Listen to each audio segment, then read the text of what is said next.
Vamos lá, gente. A gente viu no vídeo anterior, tá? Quem não viu, vai dar lá. Olha lá. Dá uma olhadinha lá no canal, vai.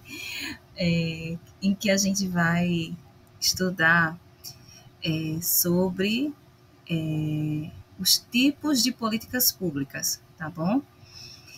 E eu quero só mostrar aqui para vocês de uma forma rápida que a gente vimos no outro estudo, né, que foi as políticas distributivas, regulatórias, redistributivas e constitutivas, né? As políticas públicas distributivas possuem objetivos pontuais, tá? Dá uma olhadinha no outro vídeo. Sobre as políticas regulatórias, em que foram criadas visando para regulamentar, normatizar e implementar. E o exemplo, né, a questão dos medicamentos, diante da limitação de venda de determinados produtos, como os antibióticos, tá? Que é necessário o uso da necessidade da receita, né? Só é vendido mediante a receita médica e com controle, né?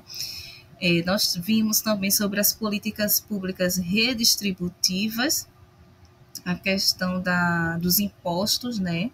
Da isenção do IPTU para cidadãos de baixa renda, porém, essa isenção que um determinado cidadão, uma determinada pessoa, ela não paga, o imposto é distribuído para os demais cidadãos, né? Redistribuídos para os demais cidadãos.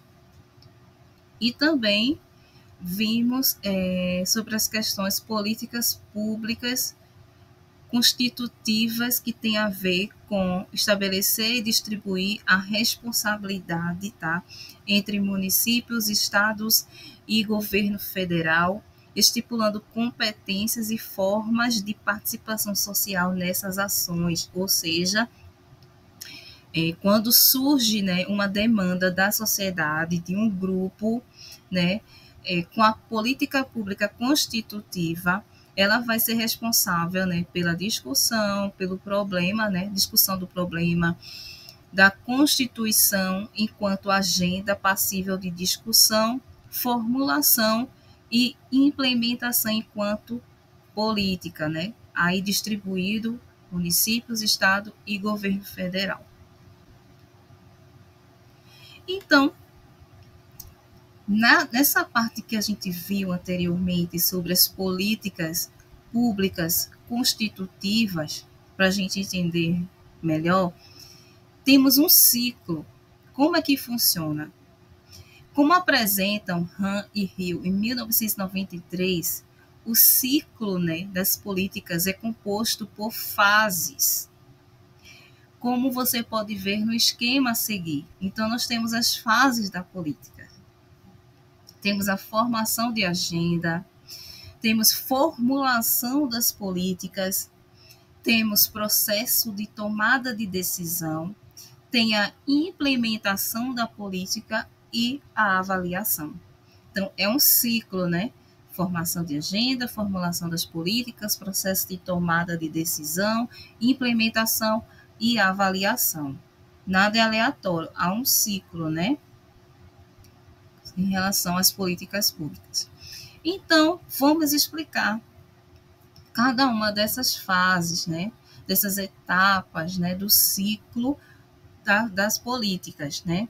Então, a primeira fase é a formação da agenda, que se caracteriza, né, pelo planejamento e a percepção dos problemas que merecem maior atenção por meio da análise da situação e sua emergência, bem como recursos para sua resolução. Então, o primeiro momento é quando há demanda, é quando há um planejamento e percepção dos problemas, é a formação da agenda, certo?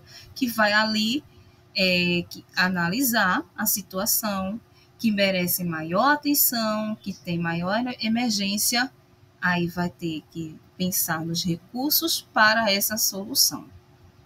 Já na segunda fase, é a formulação da política, Portanto, é quando se define o objetivo da política, seus programas e suas linhas de ação. É nessa fase que as ideias devem se organizar e desenhar a política com o objetivo de resolver o problema em questão e os resultados que visa alcançar, elencando as estratégias que serão utilizadas. Então, eu formo a agenda, eu tenho um planejamento, eu tenho a percepção dos problemas que são mais urgentes, os recursos.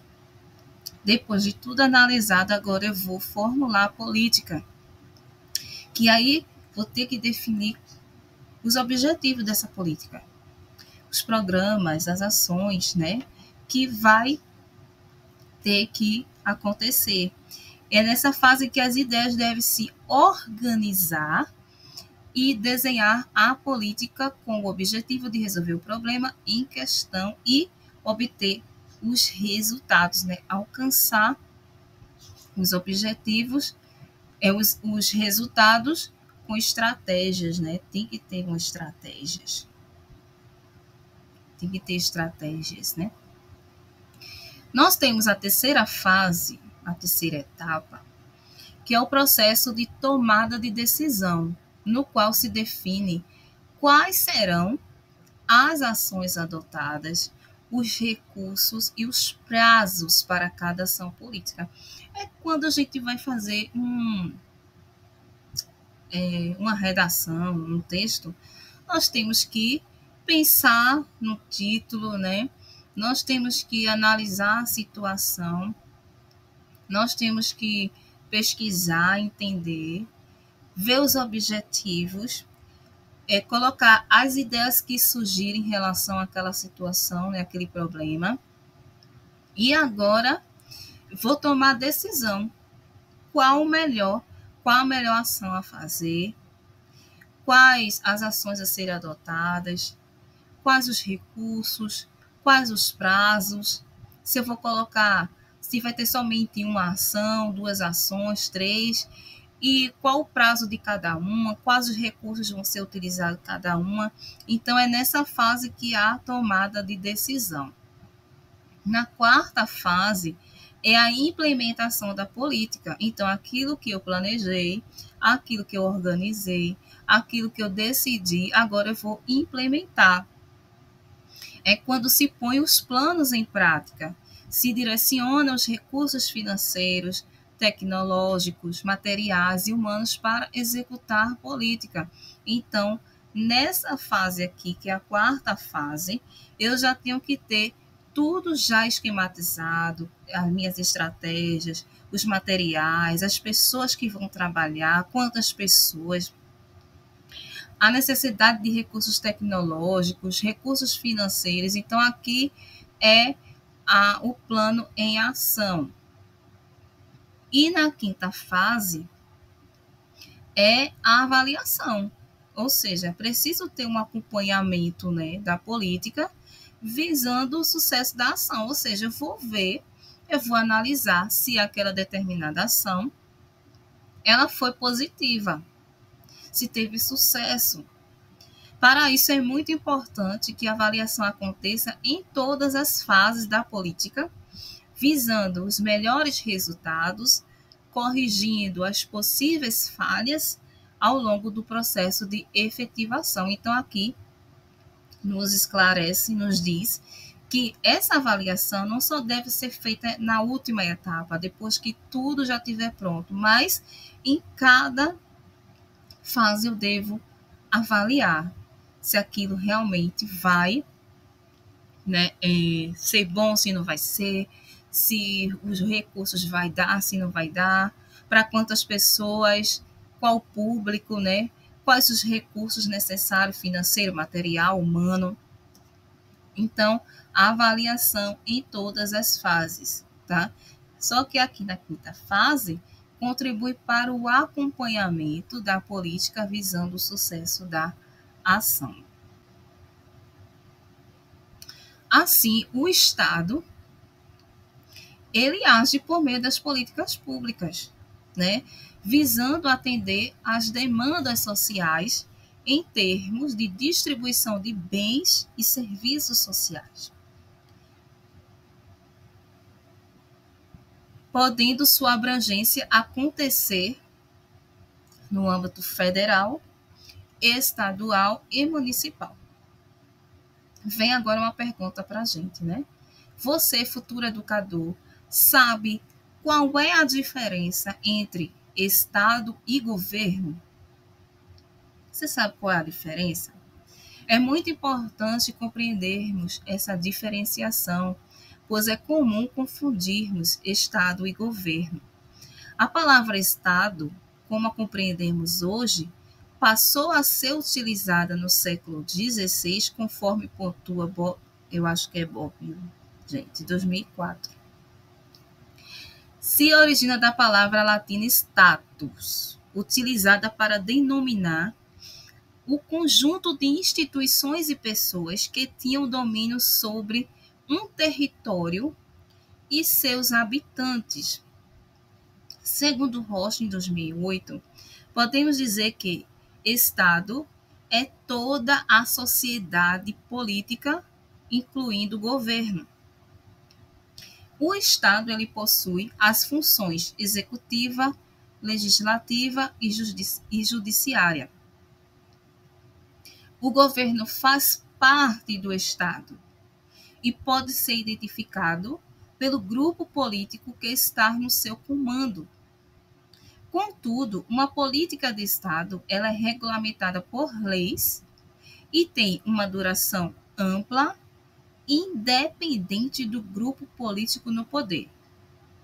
A gente vai entender mais na frente, tá? Revisa, volta, leia, tá certo? Então, a palavra Estado, como a compreendemos hoje, passou a ser utilizada no século XVI. E essa palavra Estado se origina da palavra latina status, que quer dizer conjunto de instituições e pessoas que tinham domínio sobre um território e seus habitantes.